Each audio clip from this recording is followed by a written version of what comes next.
What's up, everybody? Welcome into another episode of Profit Picks. If you are new, we do always start the show by being transparent. Don't do any shows over the weekend, but I did have a loser on that last game in the NBA. It was so annoying. I lost on the under 212.5. Devin Vassell with the FU dunk at the end to put it over. I get it. They hate each other, but man, it cost me some money there, you know. So did have a loser there. Other than that, things have been going in the right direction. What's going on with you, Vino? Good to be back with you. Good to be back, Skee. I did not play game 7 of the Spurs Oklahoma City. Kind of wish I did because I had that feeling that San Antonio was going to get it done, but that's neither here nor there. Didn't play. But I will say that I had a miserable WNBA weekend and 0-3, could not find a win. Didn't pull the trigger yesterday on Las Vegas, which probably would have been the right thing, but I think I was shell shocked. So I was just like, nah, I'm going to let this rest today, which is what we often do when we're betting every day and things just aren't going well. But yeah, there was some lot of stuff that made sense to me, Ski, and then I look at it on the court and it didn't make sense on the court. So I don't know what kind of period this is for the WNBA, but starting today, we're talking about Commissioner's Cup games, so maybe they're a little more. I don't know. Maybe they're more true result wise than what I'm seeing, but maybe not. Shout out to everybody in the chat. Do see some of the usual suspects there. UCapper also in the chat. What's good, Oh, nice. RT? Hey, Ronald. Hopefully all is well with you. Appreciate you tapping in. Let's see if we can find some winners today. First game we have is Storm and Wings. Opened up minus 11.5 for Dallas. Looks like 12.5 is the consensus right now. Total has come down from 170.5 to consensus of 166.5. Alicia Clark, game time. Kuye out. Izzy, Malonga, Mayer, Thierry, all out for Seattle. Um, these bigs have been out for Seattle for a while. And the past couple games, they really just gotten destroyed. Back to back blowout losses for the Seattle team. We already know they're not the greatest teams when healthy. Missing front court pieces like that, only going to make it worse for Dallas. They started off, I think, what are they, 5-3, 6-3? They started off okay. They're coming off back to back wins against the Aces and the Liberty. I mean, they are better than the Wings that I've seen, over the what past few years or for a while. But are we laying 12.5 now with the Wings? I don't. I still don't view the Wings as that kind of a team. No matter who they're playing, and I still would look at it as like maybe the Wings overlooked the Storm. I mean, they're coming off wins versus the Aces and the Liberty. Those are two really good big wins. They see the Storm on the other side, who are nobody's even caring about really. I don't know. I think the Storm could do enough to stick around if Dallas overlooks them. What do you think here, Vino? I think the only pushback on the overlooking the storm would be that it's a cup game. And I just view Dallas as one of those teams that's trying to make the next leap in the standings and probably going to take Commissioner's Cup games really serious here. We will see. It doesn't mean they have to cover 12 and a half, which is a large number. I agree with a lot of what you said about Seattle, right? Seattle, how about Saturday Ski against Toronto? Seattle gets beat at the free throw line 31-7. They lost by 24 points on the free throw line. They gave up 33 free throws. They only shot 8. They can't get to the rim. They can't stop anybody from getting to the rim. For Dallas in that last game, I think it was just Jessica Shepard, right? She had a triple double as a big. What they've done by getting, and they didn't even have Alana Smith in that game. She should be back here. So they're definitely the better team on paper. I think they're motivated here, but I'm going to agree with what you said at the end because I don't trust their defense still to win by 13 points. They could, but I mean, it's just not something I want to do. But I do trust them offensively, thinking that the rim is unprotected in Seattle's case. Um, Seattle's head coach, talked a lot about turnover problems, ball handling issues. constant fouling, all stuff that leads to their poor defense in 2 of the last 3 games where they have given up this total. So I could isolate here and play Dallas team total over, asking them to get to 90. You're looking for 22.5 per quarter. It doesn't seem like a lot against this Seattle team, especially with the scores that Dallas had. And let's just add to it that AZ Fudd seems to be getting a little comfortable now. 22 points last game in the starting lineup, looked pretty comfortable shooting the basketball. That's a couple of good shooting games in a row because she shot it really well in New York as well. I'm probably leaning fairly heavily toward playing Dallas team total over 89.5.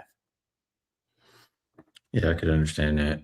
Um, Looking at the Wings here, I mean, it was only that one game versus the Dream where they scored 69, but outside of that, 90 plus and, 4 of the last 5 games. So Wings absolutely can put the ball in the basket against the Storm defense, probably can do it. Why would this total come down?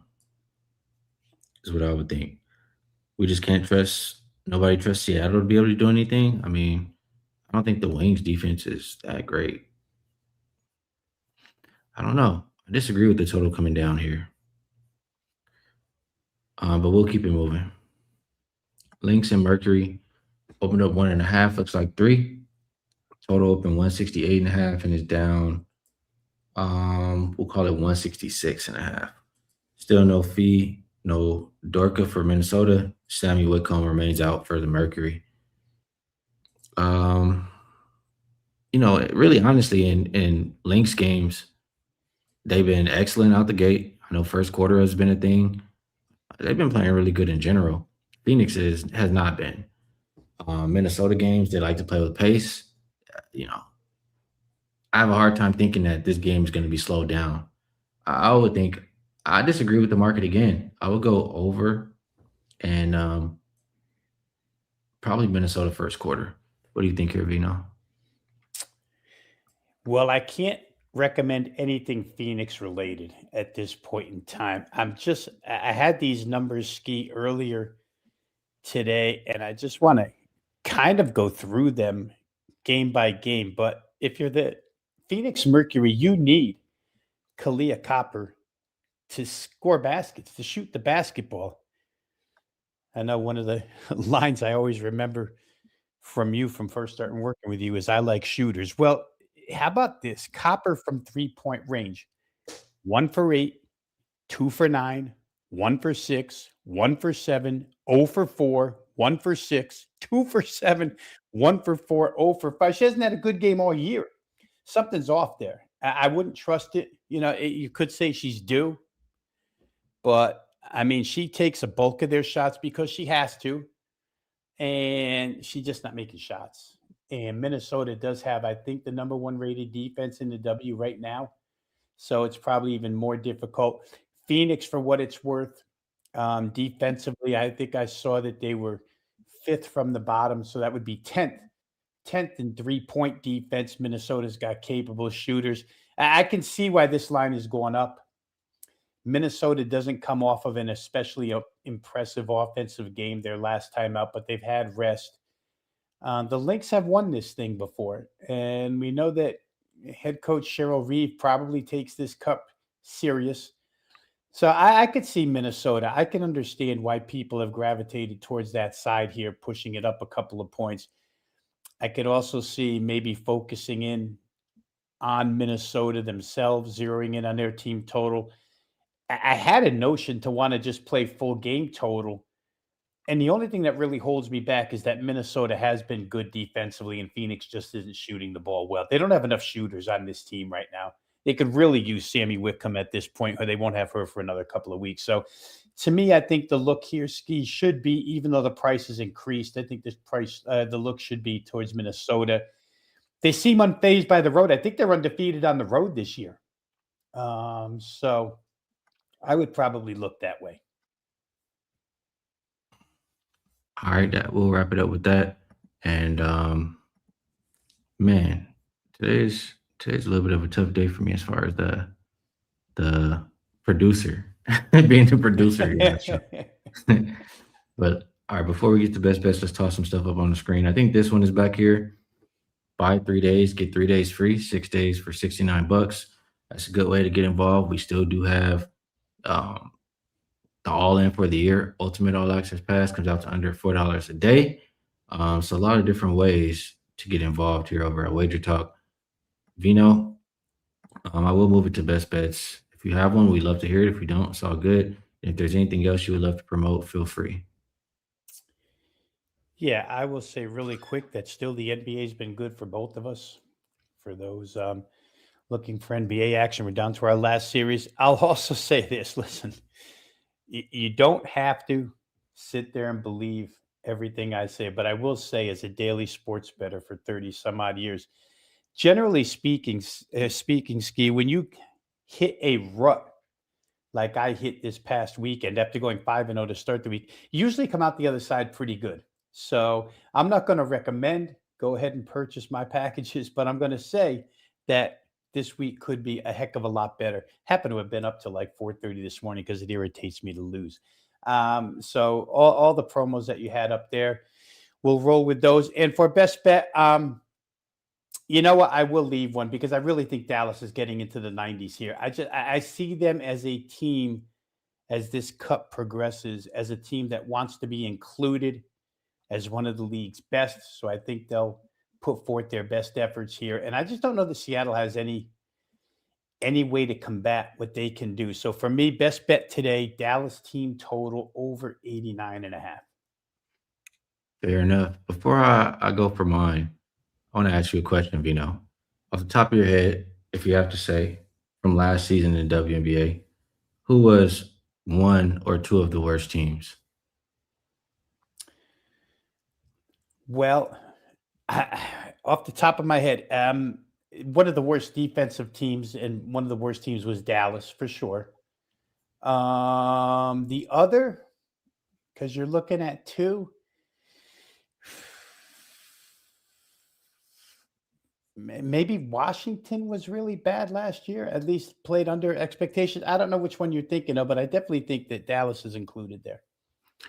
All right. Well, my thought is I'm looking at like a almost a trend thing, and on this list, as far as teams in this situation, I'm seeing last season wise, it was the Wings, Connecticut Sun, Mm, the Sky, all really bad teams last year, right?